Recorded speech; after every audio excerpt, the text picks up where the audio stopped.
Hi everyone, I figured I would do another video just to give you an update on my transition and everything that I have done down the road up to this point. Um, this road that I'm going to be talking about might give you an idea in case you are thinking about transitioning and don't know how to get started. Um, it would probably give you an idea of where to begin or what part of that road you want to start on. I first came out in June of 2014. Wasn't quite sure how I was going to go about the whole transition. At one point, I thought it was easy. Just pretty much go to the doctor and tell them what's going on, and they would uh, bring they would refer you to the best psychologist or whatever you can.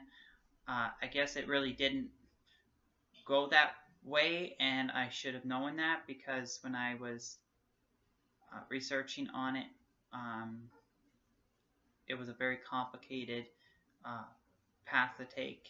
Uh, they didn't really have much information on there. They had doctors that are trans friendly, is what they called it. Um, I ended up not having a family doctor at the time, and it was very difficult for me to find a transitional doctor. What I did know at this point, and everything, it all works differently in different countries. I live in Canada, and each province works differently as well. At the time when I was at the beginning stages of my transition, I was staying in Alberta, and it was a little more difficult there, a lot more easier in Ontario. Uh, I moved back to Ontario because I wasn't really making very much money in Edmonton, and it, it was more beneficial for me to come back to Sudbury, Ontario, where I live, and find myself a job, work on my license, get a car, which I did, and try to find myself a doctor. Um, I ended up finding somebody within the LGBT community who works for an agency who helped me with filling out the application. And once the application was filled out, he had faxed it all the information to CAMH, which is the central location in Toronto where they have a gender identity clinic, and that is the place where you got to go. Otherwise, you have to go find an external psychologist, which can take a few extra steps and a lot more time.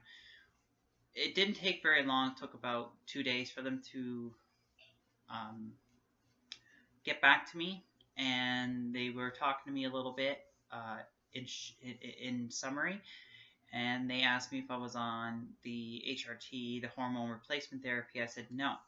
They asked me why. I said because I couldn't find a doctor that could actually help prescribe them to me. I told him that I had been, at this time, I was like a little over a year of living my life as a female, or living my life the way I wanted to live it. And obviously, at that point, they knew that it was about time that I go out and I get these hormones. So they gave me a list of doctors. The one doctor that they gave me, uh, which is based in Toronto. I had to go there a few times on the Greyhound, on the public bus, and I went there once just for assessment, and then the second time I went there, I got uh, my spirolactone, which is the male hormone blocker, and then the second time I went there, after a month later, I ended up getting the estrogen, which at the time I think was S-Trace, I think. Yeah, it was S-Trace. And I've been on the medication ever since then. Um, I also heard word that there was a doctor inside this city, my city. I found this out when I was going to the walk-in clinic because I was unable to afford to go to Toronto all the time to go get my medication all the time. So they ended up giving me this doctor's name. I put myself on the list, and after a few months of going to the walk-in clinic, I finally got the call and went in for a meet and greet, and he decided to take me on as a patient, and Up to this point, he's still my doctor. He prescribed me my medication. At this point, he's actually giving me repeats, so I don't really have to keep going back to him all the time. I just got to do my blood work on a monthly basis. Got to be, gotta have to send that to him all the time so that he could see how the hormones are taking and see if I'm healthy. CAMH had just gotten a hold of me about, I'd say about a year and a half after I started my medication. They had set me up an appointment. They actually set me up an appointment in October, but I couldn't go. I couldn't afford it. But I'm going to make the time and I'm going to make the money to afford this trip to Toronto to go and see them for the first time. I'm going to be doing a short video, or I'll be doing a couple of videos, and then maybe I might put it all together in one video, or I might do in several videos. I don't know how I'm going to do that, but I'm going to show you part of the trip and the process in going through this. I'm not quite sure what to expect on the meeting. Apparently that there's a chance that I might get the signature, because the way it works now is you go in, you go see the psychologist, and as soon as they do all the checklists, because they have to make sure that you are, mentally, that you're, how would you say that, that your mind is clear, you have no, underlying conditions that could cause you to get, violently ill, violent with yourself, want to kill yourself, or suicidal thoughts, or anything that is depressed, because if you're depressed, they want you to deal with all those things before you go into the surgery, because it's a big thing, right? I mean, you're going to sleep with a body part, and you wake up with a different body part, and it's not reversible. So it's something that you end up doing, and there's no turning back. If there is a way to turn back, it would probably be more expensive, and it would probably be a cost to you. That's another thing about living in Ontario. I don't know about any other parts of Canada, but in Ontario, you have to be put on a wait list. You have to go through the steps. You have to do what the doctors tell you to do. You have to go through the checklist. You have to get your signature from the gender identity clinic or a psychologist from an external source.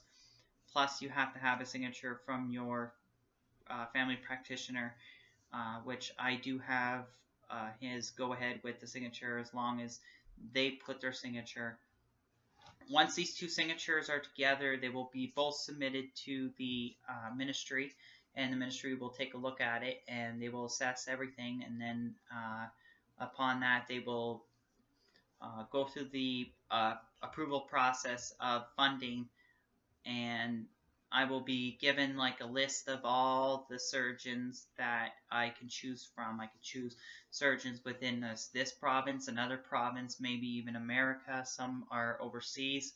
The only thing is that if I choose one that's overseas or one that's in America, there's a chance that I would probably have to cover extra costs, but I'm going to try to find something that's closer to my home. So far, like I said, I have been transitioning for almost 3 years now. It's been a tough road. I've had a lot of struggles. I still haven't finished the laser hair removal. I still haven't dropped my weight down to an appropriate level so that when they do the surgery, it would be a very good recovery.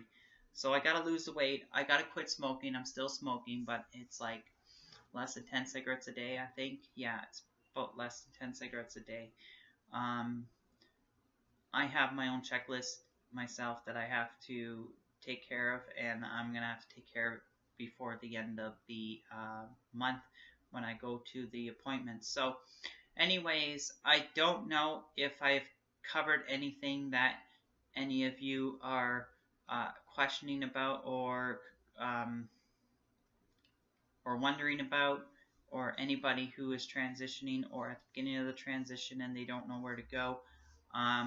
If I've explained it all to you properly, I just want to do this in summary because my video is almost 10 minutes long and I didn't want to bore you at all. So if you have any comments or any questions or anything, feel free to put one on this video on the comments below. I'll be getting my notification and I'll make sure to answer you every single day if I do have them. Also, if you want, you can subscribe, you can like the video, or you can dislike the video. You're free to do whatever you want. I'm just thanking you for this opportunity to share this with you, and also thank you for watching the video. It greatly helps, and I really wish all of you the best of 2017 and hope for lots of success. Thank you very much. Bye.